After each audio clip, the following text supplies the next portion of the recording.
What's up, everyone? This is Nate, and I am back with the continuation of my 31 days of horror watch throughs.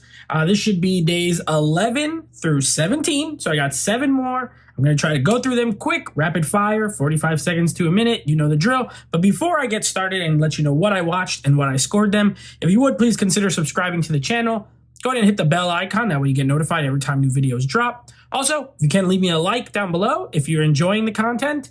Leave me comments. What have you been watching? What have you been scoring them? If you've seen these movies, what do you think about them? And of course, we do have a Patreon page. And if you do want to help support the channel that way as well, patreon.com/geeks and Flix. We do now include a lot of exclusive content. You get early access to our action podcast, and you get to watch us record them live. So please consider joining that as well. All right, let's get into these reviews. So first movie I watched is a movie called Needful Things. Now, this is from 1993. This is a Stephen King adaptation. I have never seen this movie before. It has a pretty good cast. Ed Harris is in it. Max von Sydow is in it. It's okay. There's a longer cut on the movie on the 4K disc that's like a 3-hour cut.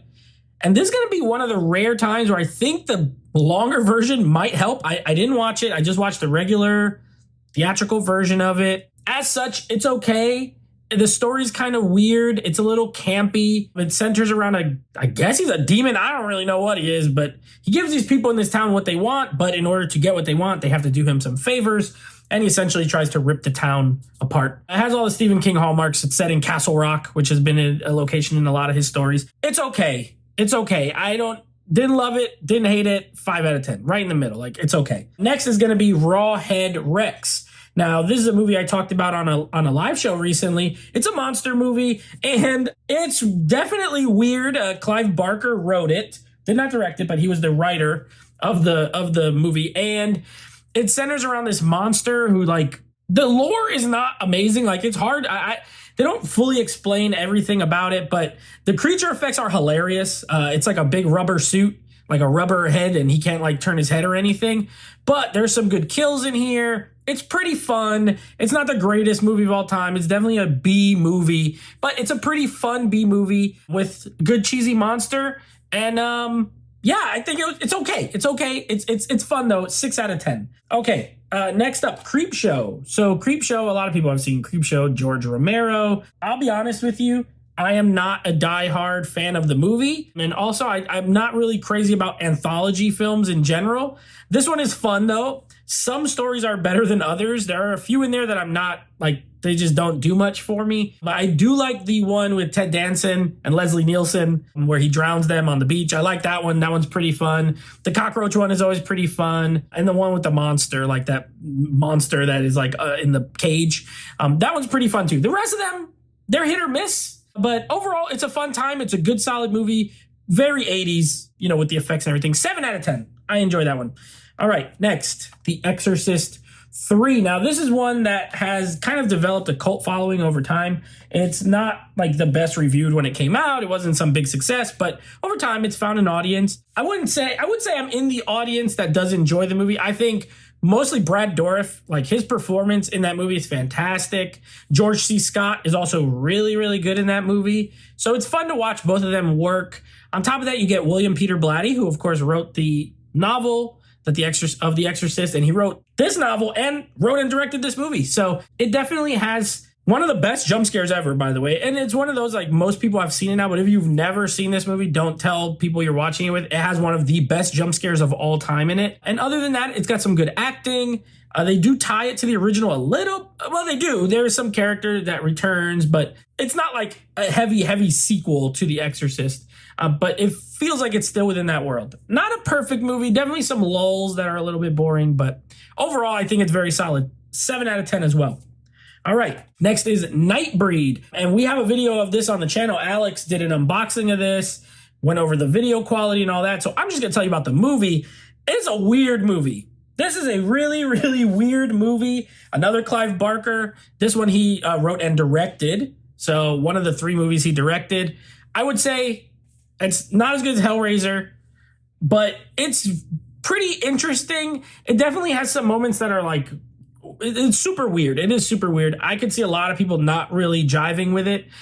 For me, I mostly enjoy it. I don't like the lead actor. I don't think he's very good. And some of that whole, like, the story's a little confusing. I don't think the rules are properly explained or laid out, but great creature effects, amazing score. By the way, Danny Elfman did the music for this movie, and it has music that is like, the music is maybe the best aspect overall, but the direction is solid. Again, the effects are solid. And at the end, you have this big, like, fight between these people from this town and these monsters, and there's explosions. It's always like an action movie, pretty much. You also have David Cronenberg as a creepy serial killer with a creepy mask, so that's pretty fun. Overall, a mixed bag, but a good mixed bag. I give that one a 7 as well. All right, moving on to The Witch. Now, this is a movie that I saw this one at the theater. Out of all these movies, this is the only one I saw at the theater. Great movie. I don't know how most people enjoy this. A24. It was the first A24 horror movie, I think, that I saw, and it still holds up tremendously well. The performances are great across the board. The atmosphere is creepy. I wouldn't say, I don't find it like super scary, but it's definitely unsettling. Black Phillip is scary though. The goat, don't like him. And the ending is very bleak, but it works. And the New England setting, the forest, the woods, it feels cold. Every time I watch it, I feel cold. So I think they do a great job with the atmosphere. Everything about it, standout movie, 9 out of 10. Really enjoy that one. And then lastly, the one I just watched today, and that will be Poltergeist. Now this, of course, I've seen this movie plenty of times. Poltergeist is one of those movies that I definitely think it is a horror classic. I think it's a classic horror film. It's not my favorite horror film. It's very 80s, but in the way of like it feels like there's a lot of parts that are not horror, you know. There's like the family stuff, which is all good. It's solid. It builds up those moments, but it's a movie of moments, in my opinion. It has these big bursts of crazy effects, and that's the other thing. It's very 80s as far as the special effects, but they look great. I think they mostly hold up. There's one or two that are a little weird, but it's a movie full of those little moments that really make it as a whole. Plus the performances are really good. And then you get Jerry Goldsmith doing a fake John Williams score. So that's pretty fun as well. Overall, 8 out of 10. I do think it's a great movie. It's just not like in my upper tier. And for a PG horror movie, it's got that nasty part where that guy's peeling his face off. Pretty crazy. So anyway, that is what I watched this week. I will be back next week with another set of movies. So until then, take it easy.